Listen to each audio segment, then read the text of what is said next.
अस्सलाम वालेकुम। आप देख रहे हैं सितारों का सफ़र। आज की वीडियो बहुत इंपॉर्टेंट है क्योंकि हम इसमें चांद ग्रहण की बात करेंगे और चांद ग्रहण का असर आपकी ज़िंदगी पर क्या होगा, आपकी फाइनेंशियल लाइफ पर क्या होगा, आपकी जॉब लाइफ पर क्या होगा, आपके बिजनेसेस पर क्या होगा। जो लोग क्रिप्टो में खेलते हैं उसका क्या होगा, जो स्टॉक मार्केट में खेलते हैं उनके साथ क्या होगा, उनकी ज़िंदगी पर क्या इम्पैक्ट होगा, आपके कर्ज़ों पर क्या इम्पैक्ट करेगा ये चांद ग्रहण। इस सब चीज़ों के बारे में हम बात करेंगे। इसके अलावा आपको रेमेडीज़ भी बताई जाएंगी कि इस चांद ग्रहण में आपको कौन सी रेमेडीज़ करनी चाहिए जो आपके लिए फ़ायदेमंद साबित हों और आप इस चांद ग्रहण को अच्छे से गुजार सकें। तो चलिए बिना किसी देरी के वीडियो को शुरू करते हैं। बात करता हूँ कर्क राशि वालों की, जिसको उर्दू में बुर्ज सरतान भी कहते हैं। आप लोगों के सेकंड और थर्ड हाउस में चांद ग्रहण लगने जा रहा है 14 मार्च 2025 को। सेकंड हाउस किस चीज़ से रिलेटेड है? सेकंड हाउस आपके पैसे से, आपकी सेविंग से, आपकी जायदाद से, आपकी बोलने की ताकत से और आपकी फैमिली से रिलेटेड होता है सेकंड हाउस। इसी के साथ साथ जो कुंडली में आपका थर्ड हाउस है वो आपकी एफर्ट से, आपकी बहादुरी से, आपके बिजनेस से, आपकी मार्केटिंग से और ट्रैवल से रिलेटेड होता है और छोटे बहन भाइयों से भी रिलेटेड होता है। लेकिन थर्ड हाउस में आपका केतु भी है जो कन्फ्यूजन और सडन चेंजेस भी ला सकता है। लेकिन इस सब के साथ साथ ये भी देखना ज़रूरी है कि आपका सेकंड और थर्ड हाउस का जो लॉर्ड है, जो मालिक है, वो आपकी कुंडली में पॉजिटिव बैठा है या नेगेटिव बैठा है, अपने दोस्तों के घरों में बैठा है या आपके अपने दुश्मनों के घरों में बैठा है। तो इसी तरह पता चलेगा कि ये चांद ग्रहण आपके लिए पॉजिटिव है या नेगेटिव है। अगर आप ये जानना चाहते हैं तो कमेंट सेक्शन में हमें अपनी ओरिजिनल डेट ऑफ बर्थ बताइए।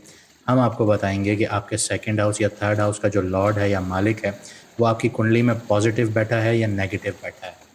चांद ग्रहण कर्क राशि वालों के लिए दोनों तरह की इम्पैक्ट लेके आ रहा है, पॉजिटिव और नेगेटिव। लेकिन ये आप पर डिपेंड करता है कि आप लोग पॉजिटिव इम्पैक्ट्स चाहते हैं या नेगेटिव इम्पैक्ट्स चाहते हैं। अगर आप लोगों ने दिमाग लगा के काम किया, सही फैसले लिए, तो ये आप लोगों के लिए फाइनेंशियल ट्रांसफॉर्मेशन का टाइम है। मतलब आप लोगों के नए रास्ते खुलेंगे, पैसों के नई सोर्सेज खुलेंगी, इन्वेस्टमेंट्स के लॉन्ग टर्म प्लान्स आपके बहुत अच्छे बनेंगे। तो ये आपके लिए पॉजिटिविटी जनरेट करेगा ये चांद ग्रहण। और अगर आपने जज्बात में आके फ़ैसले लिए तो आपको फाइनेंशियली नुकसान होगा, मिसअंडरस्टैंडिंग्स बढ़ेंगी, आप इमोशनल इंस्टेबिलिटी की तरफ आ सकते हैं, स्पेशली बिजनेस और ट्रेडिंग में। तो आइए देखते हैं कि आपके फाइनेंशियल एरिया में, जैसे आपकी जॉब है, आपका बिजनेस है, आप ट्रेडिंग करते हैं, पैसिव इनकम्स कमाते हैं, आपके लोन्स वगैरह हैं, इन चीज़ों को एक एक करके जानते हैं कि चांद ग्रहण आपके लिए इसमें सूटेबल है या आपके लिए नेगेटिव एनर्जीज क्रिएट कर रहा है। तो जैसे कि मैंने आपको पहले बताया कि आपका चांद ग्रहण सेकंड और थर्ड हाउस में लग रहा है, तो इसका मतलब है कि फाइनेंशियल शिफ्ट्स आ रहे हैं आपके चांद ग्रहण के वक्त। अनएक्सपेक्टेड आप लोगों को एक्सपेंसेस या इन्वेस्टमेंट्स का स्ट्रेस बढ़ेगा आप लोगों के लिए इस टाइम पीरियड में। इस चांद ग्रहण के टाइम पर आपकी सेविंग्स डिस्टर्ब हो सकती हैं, आपके एक्सपेंसेस बढ़ सकते हैं। लेकिन यही चांद ग्रहण, अगर आपने सही फैसले लिए इस चांद ग्रहण में, तो आपके किसी पुराने पैसों से रिलेटेड जो मैटर्स हैं वो सॉल्व भी हो सकते हैं। सडन पैसा आने के चांसेस भी हैं इस चांद ग्रहण के आसपास, लेकिन स्टेबल नहीं होगा। घर में या फैमिली के किसी भी मेंबर से पैसे से रिलेटेड आपको इश्यूज हो सकते हैं। तो इसका सीधा साधा सा सिंपल सा सलूशन ये है कि बिना सोचे समझे बड़ी इन्वेस्टमेंट नहीं करनी है आप लोगों ने। अपनी सेविंग्स का एक हिस्सा सिक्योर कर लीजिए, बाकी हिस्से को आप लगाइए। जो आपकी सेविंग्स अभी डिस्टर्ब होंगी, तो जो भी होगा मैटर आप लोगों के लिए, तो उसमें आप अपना ये सेविंग्स का हिस्सा लगा सकते हैं, बाकी एक हिस्सा आप सिक्योर कर लीजिए। अगर कोई पुराना पैसा अटका है तो उसको निकलवाने की स्ट्रैटेजी बनाइए, क्योंकि पैसा निकल सकता है अभी। लग्जरी या अननेसेसरी शॉपिंग्स को आप लोगों ने अभी इस वक्त अवॉइड करना है, क्योंकि सेविंग्स आपकी पहले ही डिस्टर्ब होंगी। अगर आप लग्जरी या अननेसेसरी शॉपिंग की तरफ जाएंगे तो और ज़्यादा डिस्टर्ब हो जाएंगी। अब उन लोगों की बात कर लेते हैं जो जॉब करते हैं या नौकरी पेशा लोग हैं। ऑफिस में आप लोगों को पॉलिटिक्स का सामना करना पड़ेगा और मिसकम्युनिकेशंस भी हो सकती हैं आप लोगों के लिए। जॉब में आप लोगों को डिससेटिस्फैक्शन भी महसूस हो सकती है। प्रमोशन या जॉब चेंज का भी स्कोप बनता है आप लोगों के लिए। लेकिन आप लोगों को इधर सब्र रखना ज़रूरी है, ये नहीं जज्बाती नहीं होना इस जगह पर। फॉरेन और रिमोट जॉब्स की अपॉर्चुनिटीज़ आप लोगों को मिल सकती हैं यहाँ पे। अगर आप हायर स्टडीज़ की तरफ जाना चाहते हैं या अपने स्किल्स को इम्प्रूव करना चाहते हैं, तो ये बहुत अच्छा वक्त है आप लोगों के लिए। बड़े करियर डिसीजंस ग्रहण के बाद लीजिएगा। अगर आप लोगों की नई जॉब इंटरव्यूज़ हैं तो अपने अल्फाजों पर बहुत ध्यान दीजिएगा, कम्युनिकेशन स्टाइल पर बहुत ध्यान दीजिएगा। अपने स्किल्स को इम्प्रूव कीजिए, क्योंकि थर्ड हाउस एफर्ट्स का है। अगर एफर्ट्स नहीं होंगी तो आपको आगे रास्ता नहीं मिलेगा। अगर फ़ॉरेन या रिमोट जॉब का प्लान है तो रिसर्च स्टार्ट कीजिए अभी फ़ौरन। अब बढ़ता हूँ बिज़नेस वालों की बात करता हूँ जो बिज़नेस करते हैं। आपके लिए अनएक्सपेक्टेड चेंजेस आ सकते हैं चांद ग्रहण के वक्त में।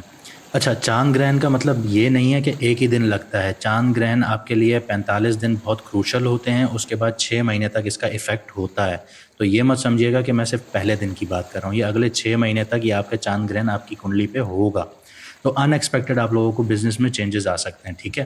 क्लाइंट्स के साथ मिसअंडरस्टैंडिंग्स हो सकती हैं आप लोगों की, पेमेंट्स आप लोगों की डिले हो सकती हैं इस जगह पर। मार्केटिंग और ऑनलाइन बिज़नेस में चैलेंजेज़ आ सकते हैं आप लोगों को। ट्रैवल से रिलेटेड या कम्युनिकेशन से रिलेटेड बिजनेस अगर आप कर रहे हैं तो मिक्स टाइम होगा आप लोगों का। जो लोग इंपोर्ट एक्सपोर्ट से जुड़े हुए हैं या मीडिया या टेक बिजनेस से जुड़े हुए हैं तो उनको सब्र रखना है इस टाइम पीरियड में। नए बिजनेस लॉन्च नहीं करने अभी फ़िलहाल, चांद ग्रहण के बाद आप लोगों ने लॉन्च करने हैं। तब तक आप लोग इस पर पूरी रिसर्च करें अपनी। एग्जिस्टिंग जो आप लोगों के क्लाइंट्स हैं उनके साथ अपने रिलेशंस बहुत स्ट्रॉन्ग कीजिए अभी। फाइनेंशियल प्लानिंग पर ध्यान दीजिए, बहुत सोच समझ कर रिसर्च करके पैसा लगाइएगा, ऐसे नहीं लगाइएगा। अब बात कर लेता हूँ स्टॉक मार्केट वालों की या क्रिप्टो करेंसी वालों की। जो शॉर्ट टर्म ट्रेडिंग कर रहे हैं उसमें रिस्क बहुत है अभी। ओवर कॉन्फिडेंस होना आपके लिए लॉसेस का सबब बन सकता है, आपके लिए नुकसान का सबब बन सकता है। जो लोग क्रिप्टो से जुड़े हुए हैं या स्पेक्युलेटिव मार्केट से जुड़े हुए हैं उनके लिए अनएक्सपेक्टेड मूव्स हो सकती हैं। इसी के साथ साथ जुपिटर आपका है 11th हाउस में, जो आपका नेटवर्क स्ट्रॉन्ग करेगा। लोगों में उठें बैठें, ये आपका नेटवर्क स्ट्रॉन्ग करेगा। और जब नेटवर्क स्ट्रॉन्ग होगा तो आप लॉन्ग टर्म इन्वेस्टमेंट्स आपके लिए बहुत अच्छी रहेंगी। लेकिन आप लोगों ने अपनी कम्युनिकेशन पर ध्यान रखना है, अपनी ज़बान पर ध्यान रखना है, अपने अल्फाजों का चुनाव बहुत अच्छा रखना है। शॉर्ट टर्म ट्रेडिंग्स को बिल्कुल अवॉइड कीजिए, लॉन्ग टर्म पोर्टफोलियोज़ पर फोकस कीजिए। मार्केट में सडन डिप्स के चांसेस हैं, इसलिए रिस्क मैनेजमेंट ज़रूरी है आप लोगों के लिए। अगर पहले से इन्वेस्टमेंट्स हैं तो पैनिक सेलिंग से बचिएगा। अब बात करता हूँ कर्ज़ों की। अगर आप बैंक से लोन लेना चाह रहे हैं या पर्सनल लोन लेना चाह रहे हैं तो ये सूटेबल वक्त नहीं है आप लोगों के लिए। सेकंड हाउस का इफ़ेक्ट सेविंग्स और लोन्स पर पड़ेगा, तो कर्ज़ा आप लोगों को ज़्यादा महसूस होगा। इसके अलावा अगर आपने किसी को कर्ज़ा दिया हुआ है, उधार दिया हुआ है, तो वो पैसे वापस आने के चांसेस हैं। लोन लेने से पहले 2 बार सोचिएगा। जिस पर भी उधार दें वहाँ से पैसा ले सकते हैं वापस, इसकी स्ट्रैटेजी ज़रूर बनाइएगा। इंस्टॉलमेंट्स और ईएमआई आप लोगों को इस बार क्लियर करनी होंगी, वरना आप लोगों के लिए बहुत मुश्किलात खड़ी होंगी। जो लोग पैसिव इनकम कमाते हैं या साइड हसल करते हैं, जैसे ऑनलाइन काम कर लिया, यूट्यूब कर लिया, ब्लॉगिंग है, फ्रीलांसिंग है, इसमें आप लोगों को फ्लक्चुएशंस देखनी पड़ सकती हैं। थर्ड हाउस आपका कम्युनिकेशन और मार्केटिंग से रिलेटेड है, तो इसका डायरेक्ट इम्पैक्ट आपकी ऑनलाइन अर्निंग पे पड़ सकता है। अगर आप प्रॉपर्ली हैंडल करें तो चांद ग्रहण के बाद अर्निंग आप लोगों की बहुत इम्प्रूव हो सकती है। अगर आप लोग न्यू प्रोजेक्ट स्टार्ट करने जा रहे हैं तो प्लानिंग आपकी बहुत परफेक्ट होनी चाहिए। अगर राइटिंग, स्पीकिंग या कम्युनिकेशन से रिलेटेड काम कर रहे हैं तो क्लैरिटी ज़रूर रखिएगा, अपने अल्फाजों का चुनाव बहुत अच्छा रखिएगा। ग्रहण के बाद ऑनलाइन बिजनेस या पैसिव इनकम में बूस्ट ज़रूर देखेंगे आप लोग। चलिए अब आपको थोड़ी सी रेमेडीज़ बता देता हूँ। पौधों के पास टाइम गुजारें या पौधे लगाएं, ये आपके लिए बहुत फ़ायदेमंद है।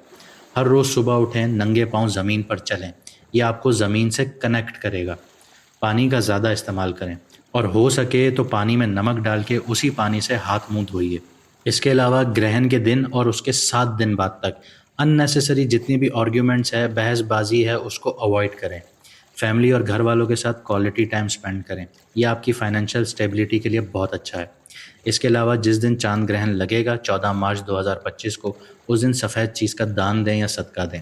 जैसे चावल हो गए, आटा हो गया, सफ़ेद दाल हो गई, दूध हो गया, दही हो गया, गरीबों को इन चीज़ों का दान कीजिए।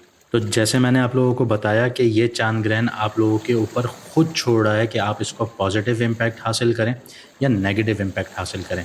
चॉइस आपकी है। चांद ग्रहण आप लोगों के लिए ट्रांसफॉर्मेटिव वक्त है। आप अगर इसको अच्छे से इस्तेमाल करेंगे तो फाइनेंशियल शिफ्ट्स आ सकते हैं आप लोगों की ज़िंदगी में। नए दरवाजे खुल सकते हैं पैसे कमाने के। जॉब में ग्रोथ देखी जा सकती है आप लोगों के लिए। अगर आप बिज़नेस कर रहे हैं या ट्रेडिंग कर रहे हैं तो उसमें अगर आप स्लो और स्टडी अप्रोच अपनाते हैं तो ये आपके लिए बेहतरीन रहेगी। जो लोग पैसिव इनकम कमा रहे हैं या ऑनलाइन काम कर रहे हैं तो ग्रहण के बाद आपको बहुत अच्छे रिजल्ट्स मिलेंगे। अगर फाइनेंशियली स्टेबल रहना चाहते हैं तो जज्बाती फ़ैसलों को बिल्कुल तर्क कर दें, उनको अवॉइड करें। बहुत सोच समझकर अच्छी रिसर्च के साथ फाइनेंशियल डिसीजंस लें, तो ये आपके लिए बहुत ही अच्छा टाइम साबित होगा। तो ये थी आज की वीडियो। उम्मीद करता हूँ आपने बहुत कुछ सीखा होगा इस वीडियो से और अब आप इस काबिल होंगे कि आप अपनी ज़िंदगी का फ़ैसला बहुत अच्छे तरीके से ले सकें। अगर आपको वीडियो पसंद आई तो लाइक, शेयर, सब्सक्राइब ज़रूर कीजिएगा। इससे हमारी भी हौसला अफजाई होती है और हम आपके लिए बहुत अच्छे से और प्रेडिक्शंस लेके आ सकते हैं। अपनी कीमती राय का कमेंट सेक्शन में ज़रूर इजहार कीजिएगा। मुझे दीजिए इजाज़त, मिलते हैं अगली वीडियो में सितारों के सफ़र पर।